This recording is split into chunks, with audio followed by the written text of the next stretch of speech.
Tony, and dear one day, at the Mara share one day.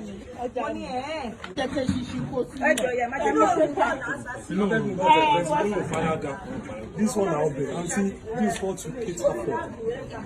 To do as a man,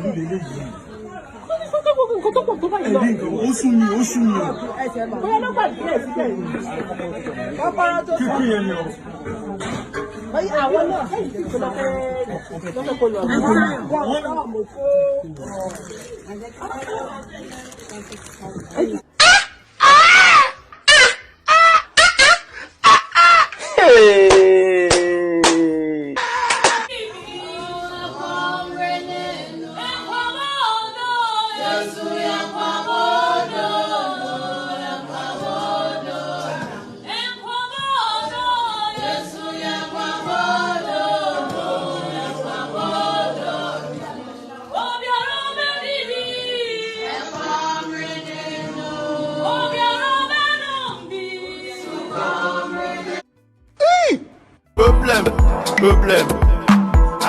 My name is Asitonka Agri Abba, and channel is called Asi Darling because I'm such a darling.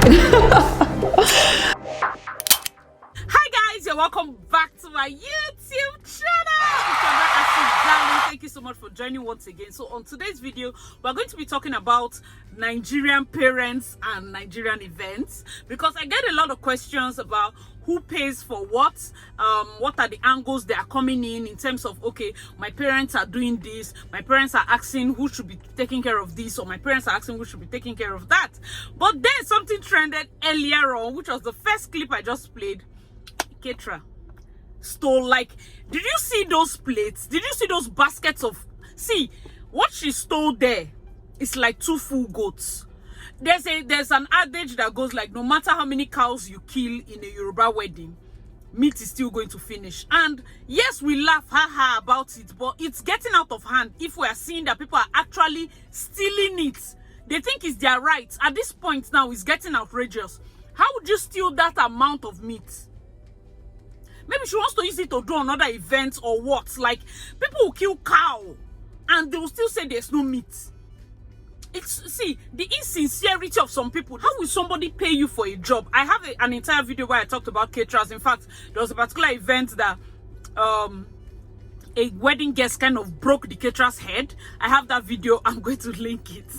I'm going to try to link that video in the comment section. The reason I'm laughing is because I always forget to link it. So sorry. I have that video. Please watch it to know like how to choose your caterer, the things to look out for, the red flags. I'm also going to be doing different dedicated videos when it comes to all these vendors. But guys, let me know your thoughts in the comment section below, because have you had an event where you actually caught your caterer stealing meat? Let's get right into the parents part, okay? So when it comes to Yoruba weddings, it's mainly the bride's family that pays. Especially traditional weddings, it's mainly the bride's family that pays for a lot of things. It's not the same in the South.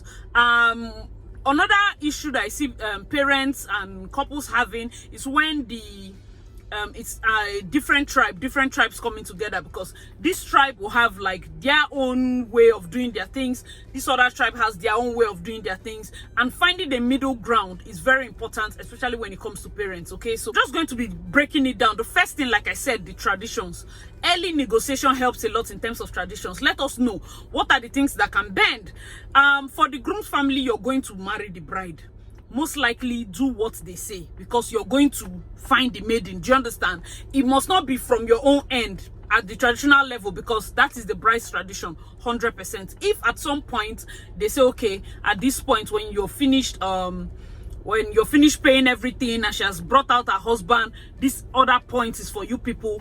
Early negotiation helps a lot. It's very important. You might think that these things are not important, but you will not believe the amount of fights that occur if parents are not in the know as to, or both parents or both families are not in agreement as to what exactly should be done at what point. Do you understand? It is very important. When it comes to payment, sometimes you find that the couple have enough money to fund their event, and it's easier because when you as bride and groom, you have the money and you're paying for it. Most decisions you can take it. If you want a certain thing, you can pay for it. But when you have to run the money through the parents, it takes us to the second point, which is the finance. anytime I've done different events, I feel like the best thing parents can do, if you know in your heart of hearts you're going to fund your son's wedding, the best thing you can do is to just give him the money up front, or give your daughter the money up front. Sometimes it's easier that way. So the back and forth with, oh, hold on, let's get this, hold on, it limits that. Because I find that a lot of parents are stressed, couples are stressed, and then planner is stressed. A planner is supposed to come in and solve the stress, but still, one thing I always tell my clients is whoever is holding the money is the one planning the event. You're the one controlling the event planning process, as long as you're the one holding the money. So in cases where parents are the ones paying, it's always safer to give the bride or the groom. But men, we must not even know.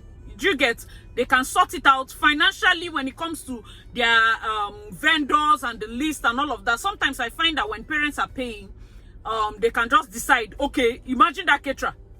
A parent can say, go and get all your distance, but somebody told me that she's a good caterer, she will come, she will cook. As long as it's your father or it's your mother that is paying, you might not have anything to say. Imagine if it's the parents that brought that caterer and the caterer has stolen almost all the meat, your guests did not eat. Do you understand? So sometimes when it comes to the finances, a lot of clients have to go through this same process. I feel like parents, if your cap to give your daughter or your son for the event is 10 million, at least release the first 6 million. Let them run around and see what they can get, because the truth is miscellaneous will always come up. They might need newer, shinier things. The market is always changing. Like the amount of money you'd have used to do a wedding in March is not the same as December. Things have changed so much that people like bakers, caterers and the rest, some of them might be running at a loss, especially those of them that will go and give one kind of discounts that is not reasonable. So now, looking at prawns, looking at snail, looking at all those things that have gone up in price and you cannot deliver. So finances is very, very important. Whether it's the bride's family or it's the groom's family that is doing finance, it's always best to give it to the couple so that they can facilitate their wedding sharp. Another problem I see couples encounter is when one parent is late, especially for the bride. Like if the bride's dad is late and probably she has troublesome uncles, or probably she has divided family members, or let's say what they call there's also situations where they might say, okay, they didn't pay everything for the bride's mother, and those kind of things crop up.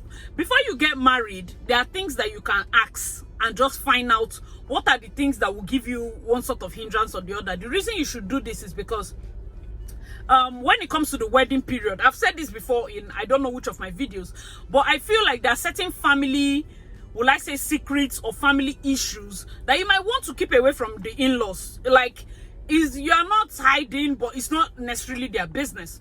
So if there are things that you as a family can settle long before the in-laws come to knock door, let us settle. Do you understand? Bride's family, settle the things you need to settle behind closed doors. Put up a united front, because she's going into someone else's house. She needs to be sure that, they need to be sure that, okay, where you're coming from, they support you. Where you're coming from, like they are there for you. Your people, anything that happen, your people are there. But when you put up a divided front, it seems like the groom's family might make it seem like they're coming to rescue her from the shackles of scatteredness, or they're coming to rescue her from bondage, or you really do not know. It can go both ways. If you've encountered any of these things, please let us know your thoughts in the comment section below. Remember, our comment section is so interactive. Do not hold back. Let us know your thoughts. You'll be helping a lot of brides that are reading these comments, please. So let's get to the next point. The fourth point is competition. Yes, we notice this quite a bit when it comes to families, that when both families have money, yes, we can notice a bit of competition. It is glaring for people to see. As long as it is healthy competition in the sense that this one spray money, this one want to spray money, this one do this, because it's my clients that will benefit. Do you understand?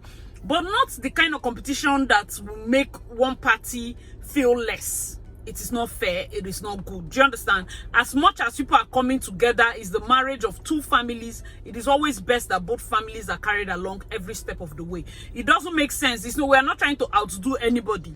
Just try as much as possible to carry everybody along. When it's, oh, it's my daughter that is getting married, or it's my son that is getting married, the mothers might want to overdo, the father, as long as they are doing it in a way that is healthy, it's fine. But when they are doing it in a way to spite the other family, it's bad. Let's not do that, okay? So the next point will be when families or when parents beat up vendors. Yes, it has happened severally. It has happened. I think one of those vendor stories I said I was going to tell you about, it was the makeup artist. I think the father of a bride that she went to makeup slapped her. It was just a lot. There are lots of emotions. This our work is not the easiest, and many times people find themselves in very difficult positions. People are traveling far and wide and coming to, like, those of you that are getting married towards the end of this year, be very careful. People are coming from different places, leaving their families. Like this year, I told myself, no, New Year, I will try to see if I can. Like, I will purposely not take any job for that New Year period because I want to go to my husband's village. Like, I have to go. Instead, even if I'm not going, I have to be at home. Let me be at home with my family, because our job is mainly holiday period, and people make a lot of sacrifices so that they can make your events good. So when it comes to being aggressive in with vendors and all of that, I think it's a part that family members or family, we have seen cases where they beat people up. We have seen cases where they've locked people up. I know that some vendors, their head is not correct, but you know, these are things that actually affect the outcome of the entire event. These are things that there's a kind of friction that will happen even before the event. That day of the event, the vendors will not be giving like 100. I know, see, if you understand where I'm coming from, please let me know your thoughts in the comment section below. Another thing that parents do, printing their own IV. Breaking, like when you say strictly by invitation, you see parents that actually some will print their own IV. Sometimes because of emotional blackmail, they'll be like, you know what, just open the door, these are my friends and all of that. The other problem that this causes is when the couple have told the caterer to cook for only 500, and then it's strictly by invitation, and then people come more than that. Let's say they cook for 500 for an event of 400, and people come so much so that there's nothing left. Maybe people come and they're like 600. You can now hear parents complain that, oh, I did not eat, the caterer is not good, food did not go round. But deep down, as somebody that was there behind the scenes, you know that the amount of food that was paid for is even went far enough. And these are not things that we want to be debating on the floor of the event. Sometimes we have another issue when parents allow their friends to make their child's wedding like a contract. I'm not saying that as a parent you cannot patronize a friend that is doing a job or a friend that says she's into events. I'm only saying that when you do that, make sure you use a professional person. I've done an event where the mother of the bride literally hooked me, and the situation on ground was simply because the person that she gave to do drinks is her friend. The friend did not bring the drinks, so she went to church. It was when people came back from church reception that she brought hot drinks, brought like 10 pieces of block, brought a few, like one drum, for an event of 1,000 people. And this is your friend. Like, you gave it to her to take care of drinks, and she made it seem like a venture that she needs to profit from. Guess who gets the blame? Me. When fully, all of us, we know behind the scenes that I'm not the one involved. Do you understand? Because these are things that planners get to go through on the floor of the event, and you'll be like, oh my God, I went to one event, the planner did not bring drinks, the planner did not do this. Whereas at the back, we know that there were certain things that the planner was not in charge of. Because you see people saying, oh no, don't worry about this one, take care of only this one. Oh no, don't worry about this one, take care of only this one. Another case that always affects them is when you allow the parents now, they allow their friends to kind of say, oh, this other person's daughter's wedding, it was not like this, it was like this, it was like X, it was like Y. And sometimes it affects them in terms of their choices. And then we are there saying, no, sorry, ma, this is what Chidema wants, or this is what this one wants. I'll be like, shut up. Does she know what she wants? She's just a small girl. No, my auntie, do it like this. Let's do it like this. Let's do it like. And you see the bride is almost crying. Like, why would they want to come and infiltrate? So the good thing is sometimes we have very strong parents that are like, no, don't worry. And then other cases where friends are like coming towards the vendors and like, no, this thing is not enough, the drinks are finishing, this is this, that is that. I've had a case like that where the friends of the mother they were just a lot. All of them had plenty opinions, and we were looking at it from the back and we're like, wait, oh, we know how many drinks we paid for. They were like, no, that all the drinks must stay on the table. And the drinks lady actually came to me and she was like, if we pack all the drinks into bowls and put on the table. It's not going to be enough considering the amount of drinks we paid for. She knows that she wants to be doing a situation whereby she will go, do you want water? Open water and give you. Do you want drink? She'll open drink and give you. That way we can be able to check with the amount of drinks that we've, oh no, the friends did not agree. Before we say Jack is a boy, they were coming, they were packing drinks and dropping on the table. You know, that kind of feeling like committee. And then drinks started running out. In this case now, it will look like, oh, the drinks lady did not plan for drinks. But then, look at it intricately. So we have situations like this that happen a lot. And it all boils down to, one, the major cause is money. Second is control. The third is just being able to allow the children to have their day. So the perfect situation, perfect scenarios that we have had are parents that, in fact, I don't even know who paid for it. Is whenever we needed to pay vendor, it's either the bride is the one sending. I don't know which of the parents sent the money to her. I don't know. Those stories, like, it's not our business. But when it comes to pay for hall is paid. When it comes to pay for this person is paid. And then you now have parents that on that day, they are not so tensed. Please, I know that my channel is not just watched by brides. I also have parents. I also have mothers that watch the channel. If your child is getting married, the best thing to do is to calm down. Enjoy your day. Sometimes you have parents that are very involved. They want to be at the caterer point. They want to, no, it's not today. You're the mother of the day. You're the father of the day. Be in front. Don't worry. Enjoy your day. You have guests. That's fine. You can even get a PA for the day.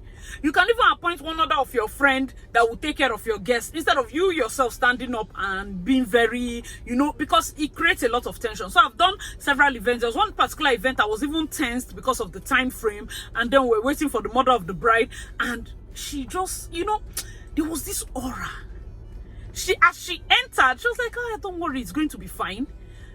The moment she entered the hall, she just started dancing. Like, you're like, oh, me and my planning, let's look at time, let's do. Everybody was just like, wow. You know, some people are very good with working under pressure, and whatever the case is, they know how to just blend in. We've worked with parents where, in fact, just fantastic. You know, most times that couples are tensed, they're also looking at their family members, they're looking at their bridesmaids, they're looking at their parents. If you can, one of the ways to help your son or your daughter throughout the event period is to tell them that everything is fine. Because if you are tensed, if you are projecting this idea of, oh, everything is going south and all of that, they start becoming tense. They are no longer enjoying their day. It doesn't benefit anybody. They are now frowning. They are now distracted. You see people dancing, couple dance, the bride's eye is searching for her mother, is searching for her uncle, one place or the other. Like, they are no longer concentrating because they heard that one uncle has not eaten. Please, if there are ways that we can watch these things, it will help a lot. Anyway, guys, if there are things that I'm sure that people want their parents to know, these are the things. Let the couple just have their day. If there is money, please just give it to them. You know, sometimes it causes friction because they have to be calling, daddy, give me, mommy, give me, why are you not sending it? Then they are becoming tense. The mother is saying, why are you shouting? This one is, you know, the back and forth. Sometimes it affects everybody and it makes it seem like, oh, what is happening with the entire event? But if it's a situation whereby the money is not there, it's a different case. When the money is there and it's their wedding already, one sure way that I can say, one model that has worked, that has helped the clients to be very, very free, the parents literally just sent the money. Like, phew. And you know, the moment we can remove finance from the stress of event planning, you have done a bulk of the work. Because as you're paying your vendors, the only thing we're waiting for is, oh, will she like her dress? Oh, will she like the decor? Oh, will she like this? Have you rested enough? Have you gone for your body scrub? Money solves a lot of things when it comes to wedding planning. If the bride says she wants trees to fall down and she can pay for it, it helps. We just pay. Sometimes you have parents that are not sponsoring it. It doesn't mean that they shouldn't have a say in your event. No, that's wrong. They are still going to have a say. Give one big advice to parents of the bride. When it comes to your daughter's wedding, if it's the trado, let's make sure she gets the wedding of it's your daughter. When it comes to white, try to also bend. If you have in-laws that you have gauged with your eye, the truth is that's the family your daughter is going to. So no matter how we are going to do this our matter, make sure you do it in such a way that she doesn't suffer in the family she's going to. You're definitely going to forgive your daughter. However this whole event thing swings, you will forgive your daughter. But the chances that something goes wrong concerning the in-laws, and then some family members still carrying your daughter in their chest long after she has moved to her husband's house, you will not be happy with it. Do you understand? Like, I'm sure you get the point. So most times I always tell my clients, even in your traditional marriage, caterer, the fare for the parents of the groom, make sure that there's a literal food stand just beside them. Let them eat as much as possible, because this is a family she's going into. So we don't want any situation, we don't want any problem. If there's a way you will bend to be sure that this your daughter will have peace in the home, please. If there are corners, if there are things we can do, you know, that will just make sure that everything goes on well, please, as parents, I think the best thing to do is to do it, so that at the end of the day, everybody enjoys, everybody is rested. You know, that day there are certain pictures that you need to take, all the prayers you need to pray for your children, everything. In fact, it will now become a fun day. So guys, let me know your thoughts in the comment section below. What do you think? And I would truly want to hear from parents, you know, if you have done your child's wedding before, or the older people, basically, like if you have your son or your daughter's wedding coming up, let us know, like, in the comment section below, how has the planning process been for you, and what do you think is the challenge that parents go through? Because I'm only speaking from the part of an event planner and the part of a young person that is actually an event planner, so I might be wrong in some points. So educate us in the comment section below. A lot of people read comments so that they can know. So if you're speaking from the angle of a mother-in-law, please also let us know what do you think there are the steps that you plan to take concerning your child's wedding. So that's just it. Thank you guys so much for watching to this point. I remain your girl Acid Darling. If you found all these points useful, please do not forget to subscribe, give this video a big fat thumbs up, and I'll see you in my next video. Bye guys.